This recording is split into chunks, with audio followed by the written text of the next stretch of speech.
થવા અગાઉ જ કાર્ગો હેન્ડલિંગનો રેકોર્ડ તોડ્યો। કંડલા ઇન્ટરનેશનલ કન્ટેનર ટર્મિનલે વ્યાપારિક ક્ષેત્રે નવો ઇતિહાસ રચી અસાધારણ સફળતા હાંસલ કરી છે।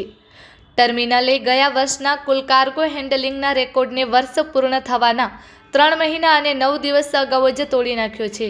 ગત વર્ષે 77.58 લાખ મેટ્રિક ટન હેન્ડલિંગ સામે ચાલુ વર્ષ અત્યાર સુધીમાં 78.6 લાખ મેટ્રિક ટનનો નવો માઇલસ્ટોન સ્થાપિત થયો છે। આધુનિક ટેકનોલોજી અને કુશળ વ્યવસ્થાપનને લીધે કંડલા પોર્ટ હવે વૈશ્વિક સ્તરે કન્ટેનર હેન્ડલિંગમાં વધુ મજબૂત બન્યું છે। આગામી 3 મહિનામાં આ આંકડો નવી ઊંચાઈઓ સર કરશે, જેનાથી સ્થાનિક અર્થતંત્ર અને આયાત નિકાસકારોને મોટો વેગ મળશે। Report by Bharti Makhijani, Gandhidham.